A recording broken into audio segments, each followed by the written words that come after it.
All right. My name is Travis McKenzie. I'm one of the interventional radiologists.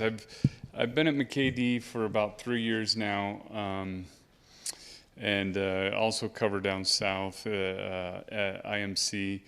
Was asked. I work pretty closely with Mike Webb, who I know several members of the community know, and he asked me to give this lecture and talk to you a little bit about how interventional radiology,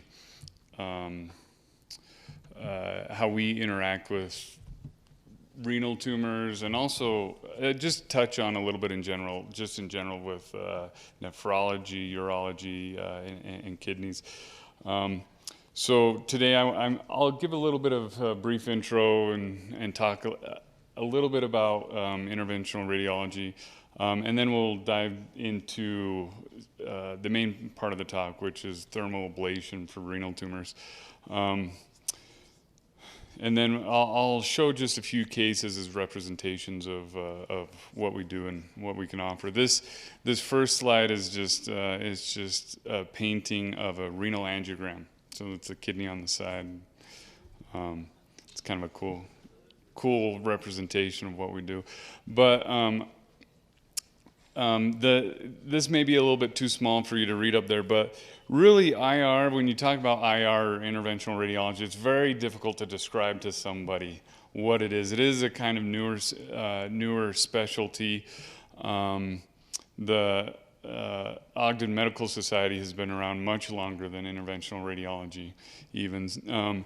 And it's a specialty that's all about innovation, figuring out kind of where the leading edge of medicine is at and how we can push that out and push the boundaries out.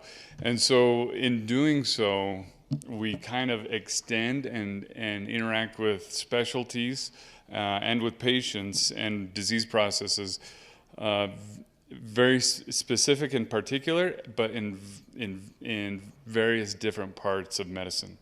And so as I was thinking about this talk, some of the ways that interventional radiology interacts with or may be involved with the National Kidney Foundation and those, particularly those patients, would be most commonly nephrostomy tube. I think everybody has had a patient who's had a nephrostomy tube that's needed to be placed for one reason or another. And so that's kind of the bread and butter, and where you would interact with IR. Also fistula. We have a pretty extensive fistula maintenance program up here, and almost every day we're working on 2 or 3 fistulas up here, keeping those going. Venous access, just in general, and sometimes those can actually be some of the most challenging cases and for us and for the patients. We do peritoneal dialysis catheter placement, renal artery stenosis, angioplasty, stenting. For primary aldosteronism, we do adrenal vein sampling to evaluate if patients are surgical candidates.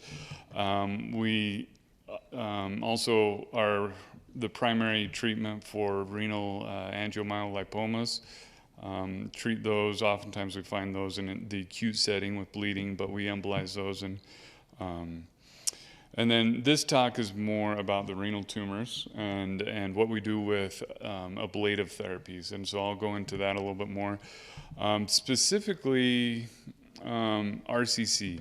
And there's a few things with that type of tumor, and also with the kidney that's really set up nicely to be able to be treated with these ablative therapies. So just a little bit about IR, and I have trouble when in layman's term, describing it to somebody who asks me, "Oh, what do you do? What is IR?" Because it's just try to be as minimally invasive as possible, superficially, and do that with whatever imaging technology you have. So primarily CT, ultrasound, fluoroscopy, occasionally MR, but IR, and I think this story kind of conveys what the meat of IR is and what our roots are. So there's a physician, Charles Dotter, and he was kind of the progenitor of IR, and he was good friends with Bill Cook of Cook Medical, and they were both kind of up and coming in their professions. And in 1963, he was just doing an angiogram for a patient that they were looking for renal artery stenosis, and he didn't realize that this patient had an iliac occlusion, and the patient had had non-healing ulcers and was not a great surgical candidate. And lo and behold, he basically was able to get his catheter through the iliac occlusion and was able to image the renal artery, which was actually normal. But after he was done, he pulled out the catheter, and the lady on the table immediately said, "Oh, my foot feels better. That's interesting." And so he started thinking, and so he started working with these occlusions and just putting up bigger and bigger catheters, and this lady actually went on to heal her foot wound, and so that got everybody starting to think. He's also one of the ones who pioneered coronary angiography. He actually did the first coronary angiography on himself during a conference, which was kind of interesting. But it was kind of a showmanship type of thing. So that's where IR comes from. Is we're often presented with challenging cases, challenging scenarios, where oftentimes there aren't other great solutions, and we try to innovate, sometimes on the spot on a case-to-case basis, but also as a specialty. As it grew over the years, the word spread. Bill Cook made a fortune on catheters and other devices that he made for the specialty and for medicine. It wasn't until 1991 that the first actually approved fellowship came out. And just as recently as 2020, IR is now its own medical specialty, and the only way to go into IR is, or the primary way to go into IR is through residency. So you actually have to decide as a medical student. Most of those going into IR now. And so it's really made leaps and bounds, and our specialty has grown quite a bit. And all of that could be an entire different talk, but we'll leave that for another day. But just to give you kind of an idea of the background, because I know it's a little bit different with this audience, but just in general, there's a lot of misconceptions and just not understanding of what IR is and what we have to offer. I'm going to talk a little bit about thermal ablation. And thermal ablation is just the general term, and it can be either heating up or cooling down, freezing. And basically, you take the temperature beyond the point which a living cell can continue to exist. And so the types of thermal ablation, if you look in the literature, a lot of the ablation literature is based off of RF ablation, because that was the first one that was around. It was primarily around in the 90s, and so a lot of the initial literature is based off of that. The technology is essentially electrocautery. It's basically just a long needle, and the tip of it is basically cauterizes the tissue around it. And so you can imagine if you've been if you've ever cauterized anything, you can run into some issues with that type of technology, in that the charring at the tip of the cautery can sometimes get in the way. You oftentimes have to, if you're cauterizing something, you have to clean off that char, or else it doesn't burn quite as well. I bring that up only because some of the early literature, if you read or numbers are quoted, a lot of times it's based off of that RF ablation that also has the limitations that it has. And so I'll go into that a little bit further, but the other more commonly used ablative therapies are microwave and cryoablation. Microwave is essentially, it doesn't have that charring effect. It has a little bit more uniform distribution. And then cryoablation is basically going in the opposite direction. Instead of heating up the tissues in the area, it freezes everything. And it basically creates an ice ball in the center of wherever you're going in the body. And that, as long as you get it to -20 Celsius, the cells will essentially, the water in the cells will freeze, expand, and lyse the cells. And it has, if done appropriately, but with the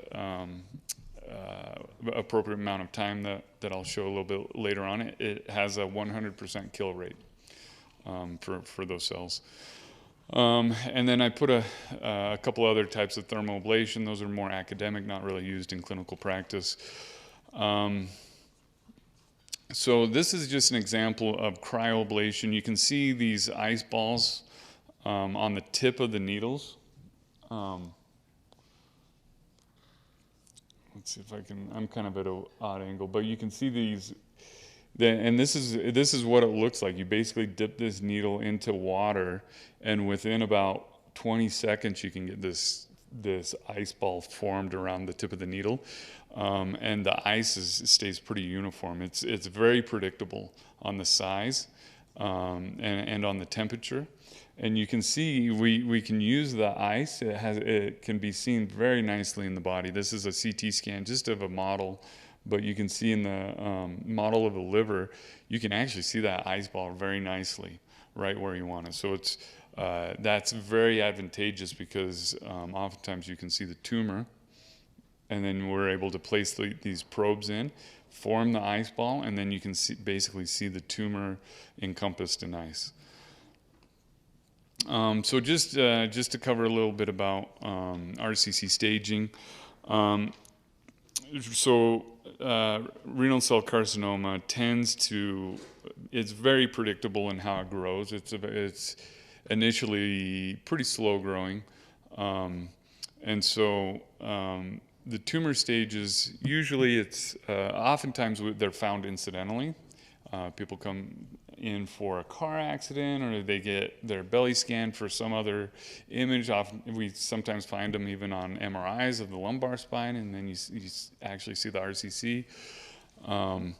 And so these tumors, just a lot of them we find in this T1 stage where they're less than 7 centimeters. They're localized to the kidney. And then as they begin to grow and expand, the staging moves up appropriately. They then will kind of extend into the renal veins. And I've actually seen it go into the renal vein and up the IVC. And so that would be a T3, and then T4 is when it's expanded there, and then it can expand beyond the confines of the kidney. It encroaches on the Gerota's fascia and on the adrenal gland, and then that's when it becomes much more difficult for therapy, for treatment. And then obviously the lymph nodes and distant metastasis play into the staging. So what I have circled here is where ablative therapies are extremely effective on RCC, and it's basically when you have a localized tumor that's less than 7 centimeters in the kidney, and that oftentimes finding carcinoma in situ is very rewarding, but can sometimes be difficult. But for renal tumors, for RCC especially, it's not uncommon to find these. This is a very common presentation of these. So if you look at the NCCN guidelines for RCC, it wasn't until about 2019 actually that they included in ablative techniques as a recommended treatment. It's still partial nephrectomy is considered the preferred treatment according to the guidelines. And if you read into the guidelines, they mention the active surveillance is perfectly reasonable if it's less than 2 centimeters. And then radical nephrectomy is kind of a little bit extreme, not recommended, but still an option. So these are the official guideline, the NCCN guidelines, and I'll go in a little bit more about how these came about and partial nephrectomy versus the thermal ablation. So if you look at the AUA guidelines, the American Urologic Association, their guidelines are very much more targeted and specific than the NCCN guidelines, and they say it has to be a T1A tumor less than 3 centimeters. And so they, if you look at the staging, they actually even go smaller than the T1 that's 4 centimeters, and they recommend that it needs to be 3 centimeters. And this is kind of where some of the challenges come, where that 3 centimeter mark was based off of RF ablation data, and that tends to be the kind of the area where you start to run into those charring effects. And so the current guidelines are about thermal ablation, but don't really apply to cryoablation, and they're kind of based off of older literature. So back in the 90s, when this technology was being developed, or at least first clinically implemented, the ablations were done laparoscopically or open. So they basically go down and visualize the tumor, place the needle into the tumor, and then freeze that, or actually they'd use RF ablation. They'd ablate that tumor, and that's how a lot of them were done. Now I can't really think of a situation, a clinical situation or scenario. It would be extremely rare where we'd have to do resort to open or laparoscopic techniques. Essentially, all tumors or 99% of tumors should be able to be treated just with percutaneous and imaging, particularly CT scan. So these were kind of the initial indications of when they started to think about ablation versus nephrectomy or partial nephrectomy. One, if the patient's not a surgical candidate, and in IR, that's something that we're very familiar with. A lot of times, a lot of our patients aren't surgical candidates, and that's where we come into play, and where a lot of the innovation comes in. Patients who have renal failure, and they're basically on the precipice of dialysis, or if they only have one kidney. That's when a lot of times we were initially approached and asked to do this thermal ablation versus instead of a partial nephrectomy.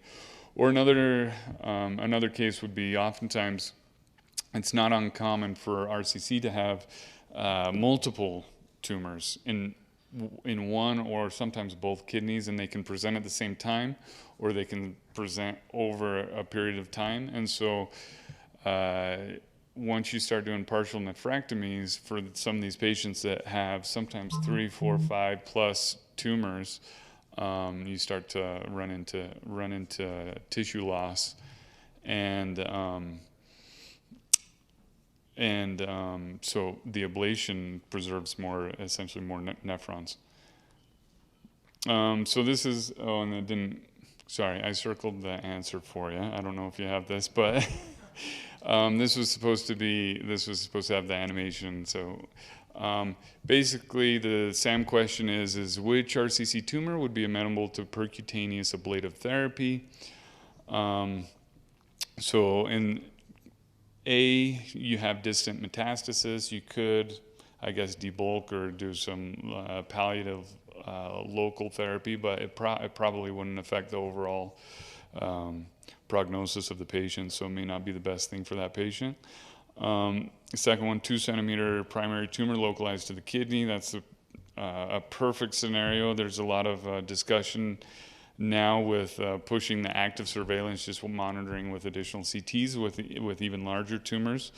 So there's kind of this dichotomy of management that is burgeoning up, where we can treat these tumors that are this small, but also there's literature growing that maybe we could potentially just continue to surveil them and monitor them that way. But this would be perfectly reasonable to treat. 8 centimeters is a bit big.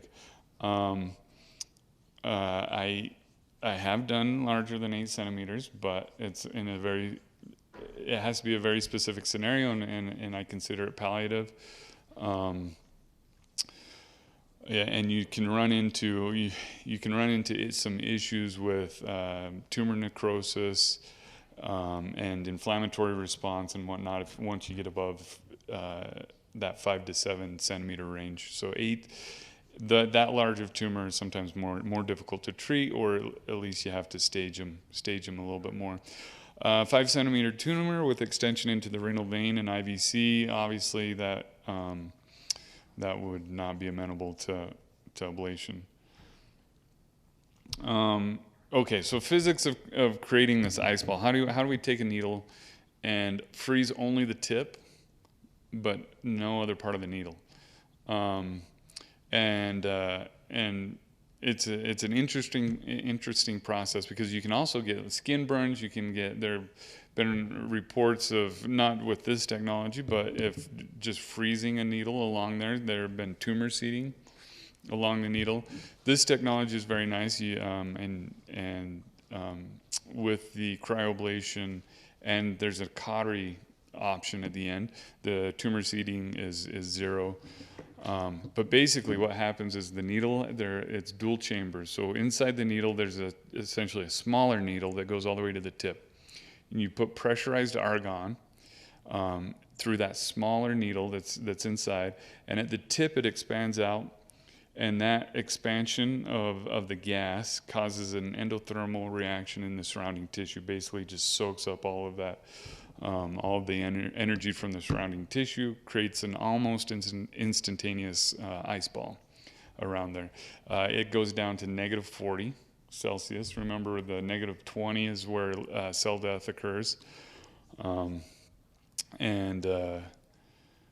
so that's, and then to cauterize, when we're all done, we just flip it from argon gas to helium, and it has different properties where that expansion now heats up that needle tip. So then we cauterize the track of when we're all done. This is what the machine looks like. It's a pretty small machine. It just rolls up right next to the CT scanner. So these, to go into the procedure, it's an outpatient procedure. The patient comes in. It's very much like a biopsy. Patient comes in. We position them on the CT table. We just give them a little bit of Versed and fentanyl. And then actually with these, we'll start with a biopsy. We'll get a biopsy of the renal mass, and then once the biopsy is done, we'll put in anywhere from 2 to 4 probes. And the probe sizes are the same size as the biopsy needle. So it's very minimally invasive. I don't hesitate to go through lung with these needles. We actually do cryoablation of lungs. I don't hesitate to go through veins, IVC, anything like that if needed. I'd stay away from arteries, but pretty much everything else, these are minimally invasive enough that we have a lot of leeway of where we can put them. And then we just run it through cycles. The freeze cycle, we freeze it, and like I mentioned, within about 30 seconds to 2 minutes, you get a full-size ice ball formed. In the region you place the needles, and we let that freeze for 8 to 10 minutes. And that freezing, like I mentioned, expands the water within the cells, ruptures the cell membrane, and then we let it go through a thaw cycle. We let it thaw out for about 10 minutes, and that freeze-thaw cycle, it starts the inflammatory response and starts the body to the whole process, and then we basically refreeze again. And I trained with one of the people who came up with cryoablation and did a lot of the initial research. And I've asked him several times why we do 2 freeze cycles if it's 100% cell death. And I haven't got a straight response yet, but as of right now, that's the current dogma. Is we do 2 freeze cycles just to be extra cautious, extra good, I guess. So freeze, thaw, freeze. It takes about 28 minutes to do, so we just let that cycle run. We watch it with CT, make sure the ice ball grows where we want it to go. The entire procedure, start to finish, including the biopsy, takes about an hour. Patient goes back to recovery, then they're discharged within 2 hours. Usually all they need is just Tylenol, ibuprofen as needed for the procedure. So you can see that it's a very minimally invasive, very well tolerated procedure. Oftentimes patients that I've talked to and followed over the years won't even really remember a whole lot. That could be the medication, but that could also just be show you how minimally invasive it is in them in their lives and how easy the recovery is. So this is the data. I tried to exclude all of the earlier data from the 90s and early 2000s with the RF ablation. And this is kind of all of the newer data. And you can see that 2013 and 2012 are actually still reporting RF ablations. But that's when they started to do different things with the probes. They were getting a little bit better techniques. And you can see that in 2013, 185 patients with T1 up to 7 centimeters, they were getting, for the, I guess, up to 4 centimeters, they were getting 92% disease-free at 6 years, 76% disease-free at 6 years if they were between 4 and 7 centimeters. Oweni reported, this is comparing partial nephrectomy to RF ablation, and in his, it was basically nearly equivalent. There was not statistically significant difference between the RF ablation and the partial nephrectomy group. And then shortly thereafter is when you start to see the cryoablation data come in. So this is more the type of numbers and the data that we're working with now, and that when you see these patients and IR treats them, these are the numbers that are more consistent with what the current therapy is. So Georgiades, he's the one I trained under. He did 134 patients on both the T1 up to 7 centimeters, and the entire group up to 7 centimeters. The 5-year efficacy of cryoablation was 97%. So that's not just the 4 centimeter and less. That's actually the up to 7 centimeters. That it's 97% effective. And then the most recent data that I could see with good patient size was Knox in 2020. 199 patients reported. Mean size was 2.5 centimeters, but you can see they basically took the T1 all the way up to 7 centimeters. They had a complete response of 98% in those patients.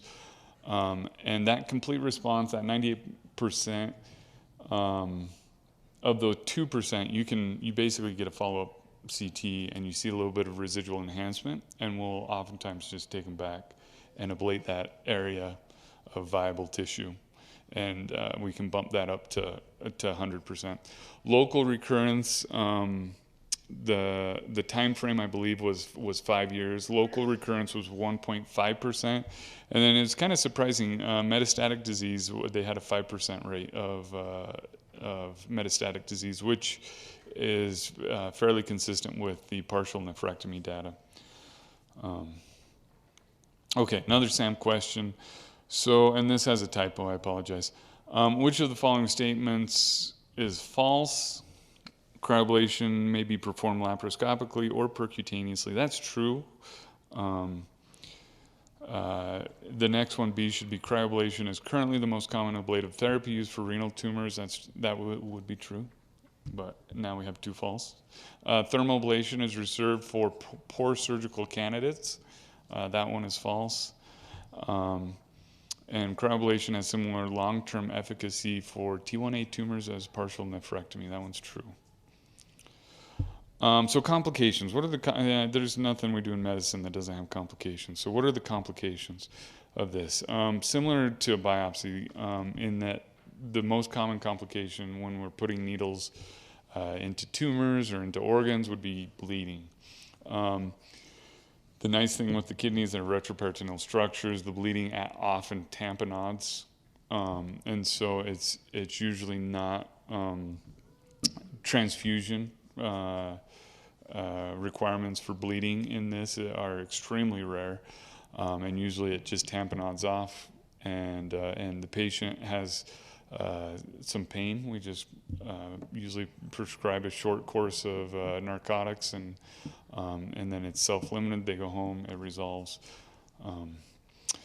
But that's probably that 3 to 6% range that is reported is that bleeding around the tumor. That's more than expected. Obviously, if the tumor involves the collecting system, it's not uncommon to get hematuria. If you have enough hematuria, or if it's gross hematuria, you can get blood clots that form and bladder outlet obstruction, and you have to do bladder irrigation.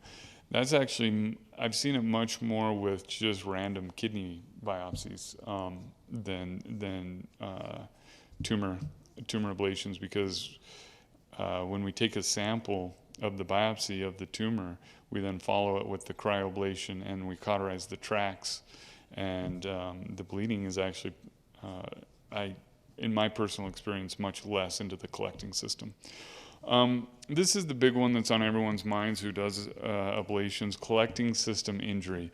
A lot of the initial ablations that were performed used the RF ablation, which was like cautery.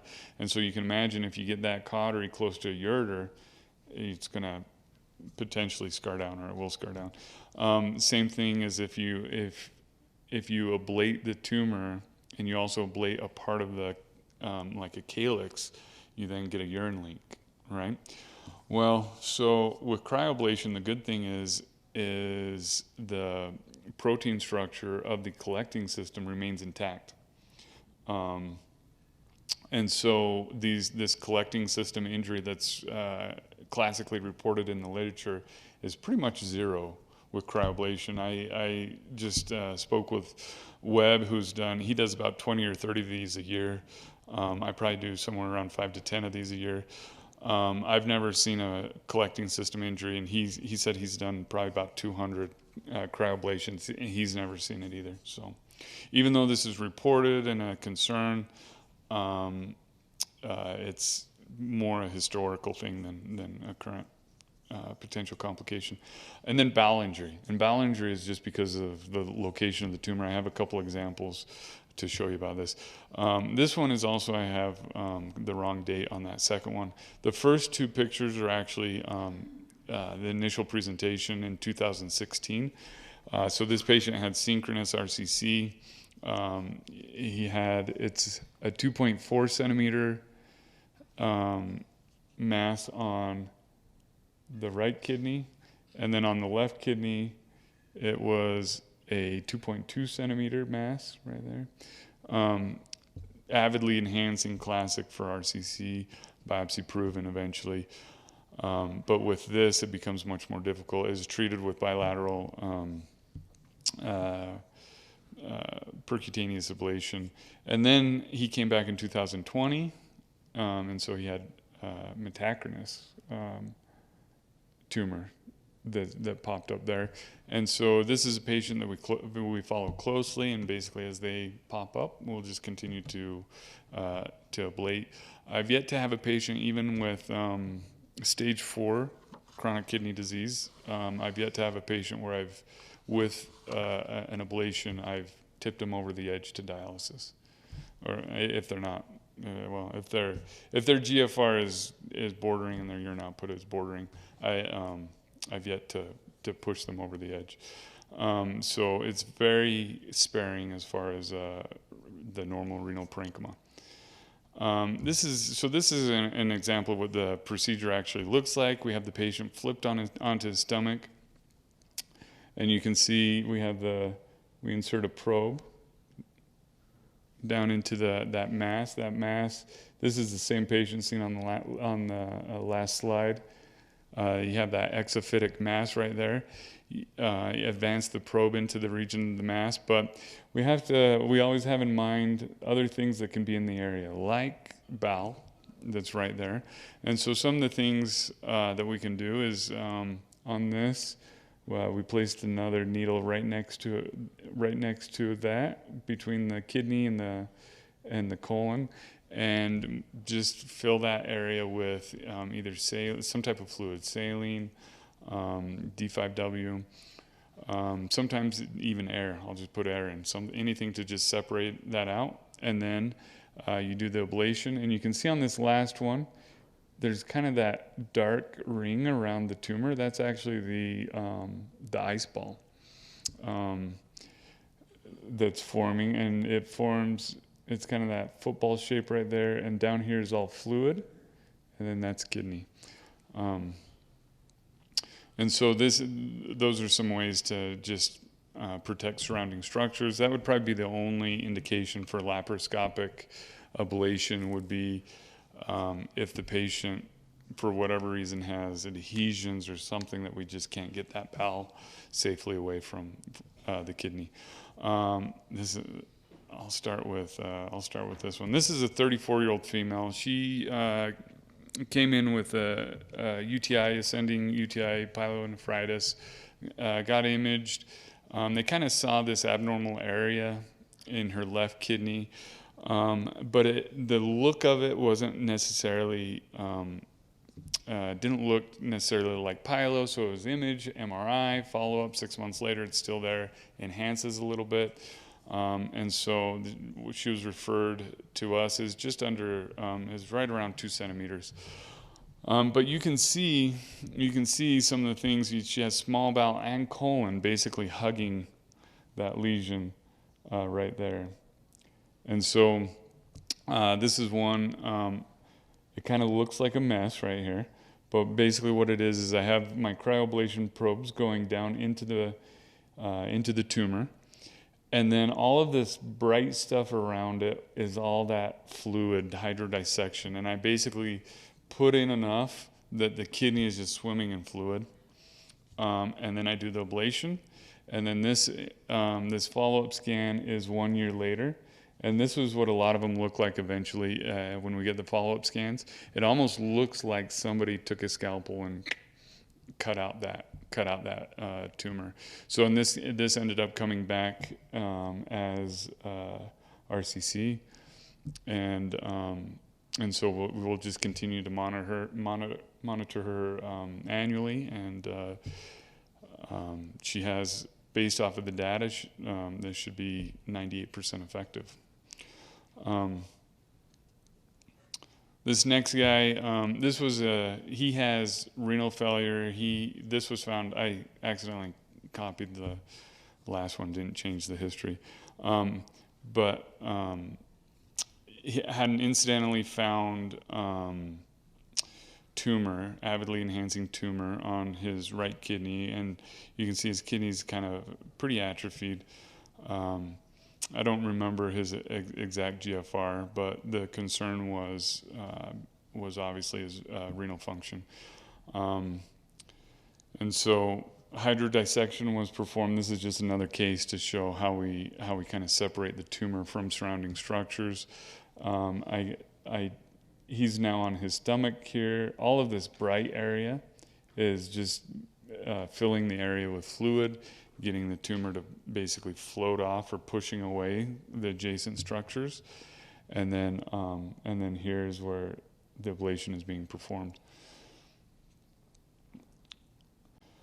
This is an interesting case. This is a 39-year-old female with choriocarcinoma. And she had multiple spots. She had one in her brain that was already resected. She had one in her lung that they'd already done a resection on. And she had this little spot in her kidney that looked just a little odd. The enhancement was a little off, and it didn't go away, so they eventually asked us to biopsy that. Came back choriocarcinoma. So this was then the last spot left. And so, and these were supposed to step through them, but basically you can see up here, this is the procedure.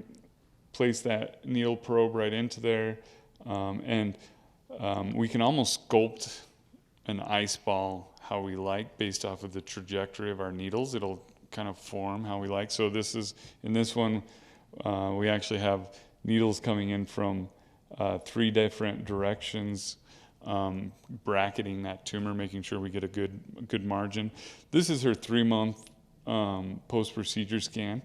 And this just shows you the ablation zone. And you can see it was actually, I read the report also, it says worsening tumor and growth. That's obviously not accurate. This is just the ablation margin. So that's another thing that we try to stay on top of it with our patients, that if they get scans in the ER, that it doesn't get read as progressive disease. Because that can be a common mistake. But this is a very well covered tumor. As you watch this over the next 3 to 5 years, that will essentially basically shrink down and end up looking like they have a divot out of their kidney right there. Okay, last question, and I'll kind of skip through this. I talked about this a lot of times with the bowel. Sometimes you can position them differently. You can use that fluid to hydrodissect, push things out of the way. Sometimes just placing your probes, knowing how to place your probes. And then this is kind of historic, the piloperfusion for the collecting system. We don't really do that anymore. So takeaways. I think the biggest takeaway is to when you're looking at the data and when you're looking at the recommendations, the guidelines, realize that those recommendations, guidelines are based off of the older RF ablation techniques from the early 2000s and late 90s. I would feel comfortable treating definitely anybody with a 4-centimeter lesion or less. I wouldn't even hesitate, and I would quote them that the results, the efficacy is similar to partial nephrectomy. Between 4 to 7, I still tell patients that based off of all the data that we have, partial nephrectomy is probably the preferred route. However, percutaneous ablation is not a bad option. And I think that this data will continue to learn more about this area and see if we can get better data or new techniques to improve that area. And then the other thing is, with interventional radiology, there are always new things coming in. And so RCC, right now we're talking about radioembolization. There are different things like that we use in the liver to treat HCC. There are lots of studies coming out. So it wouldn't surprise me that if I was asked to give this talk in 5 years, if it's pretty different. We're always growing. Questions?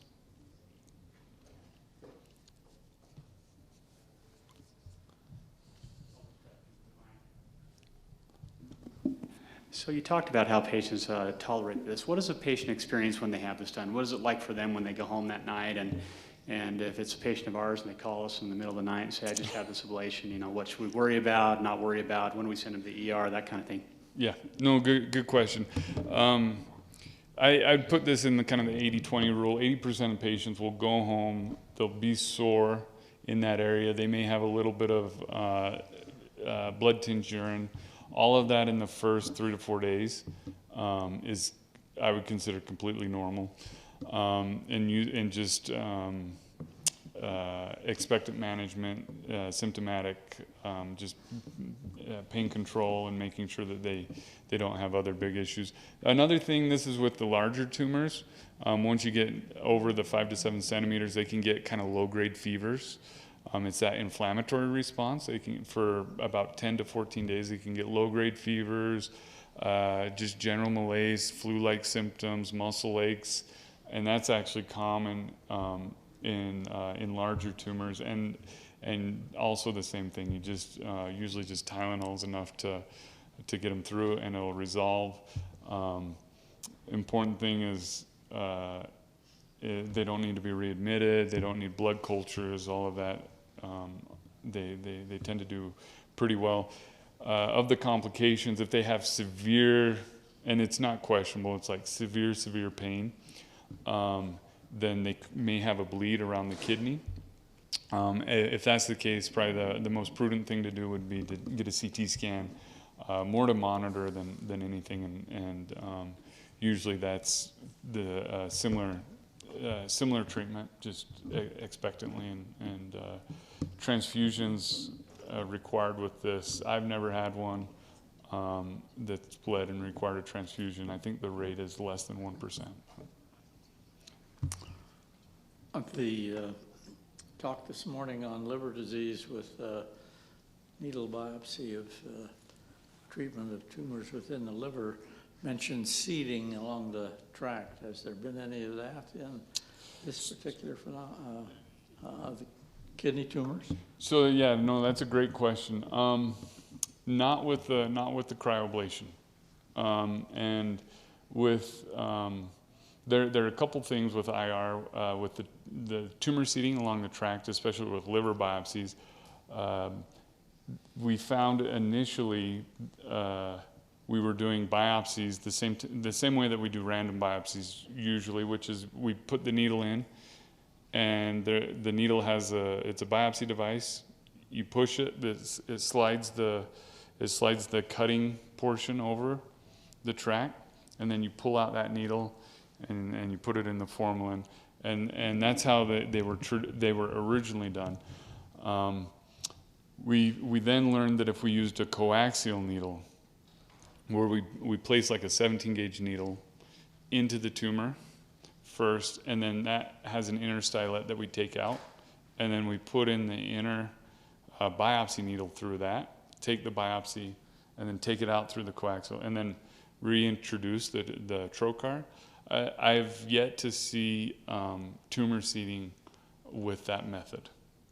So traditionally tumor seeding is 1% to 3%, but that's with the old method where we would just basically put the needle in, and essentially we're dragging that needle through all of the tissue back, and that's where we'd see a lot of the tract tumor seeding.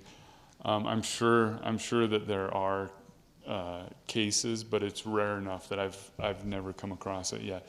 In the kidney, we do it the same method with that coaxial. So I don't know if it's because of technique, because of the cryoablation. And I mentioned also after the ablation, those probes that were in the tumor, we changed the gas on those, and then it cauterizes the tract. So that entire tract within the body that was in the tumor is cauterized after we're done, before we take the needles out. So I think those are some methods that we've used to decrease that tumor seeding. I personally have never seen it with this new method in the liver, and then I've never seen it in the kidney either. So does that answer your question? Yes. Okay. What about stopping anticoagulation, antiplatelet, or your anticoagulation? That is a great question. Yeah. So definitely these are elective procedures. I would definitely stop anticoagulation, antiplatelets. If it's a patient who has recent coronary stents and they can't for some reason,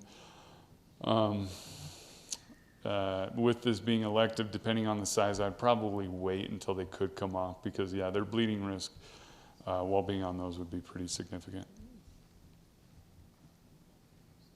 You mentioned some of the innovations in management of liver tumors. What would cross over and be exciting for management of kidney cancers? So the Y90 specifically, the radioembolization beads, are one that I know there are a couple trials out right now that they're looking at. So basically, because right now we're kind of limited, if the tumor extends into the renal vein and the IVC, that we're kind of limited on what we can offer. Whereas in the liver, those ones that extend into the portal vein, we're seeing some response with the Y90 that'll actually shrink those back, and sometimes you can get clearance of the portal vein after it's grown into it. And so that's probably the main area is the Y90 in the kidney. I know once the tumors get above about 5 centimeters, for me, I'll go in and actually do an embolization of the tumor itself before doing the thermal ablation, just with bland embospheres, bland little plastic particles. But yeah, I think that where I'm most excited to see what the literature shows is the radioembolization, the Y90. Okay. Thank you.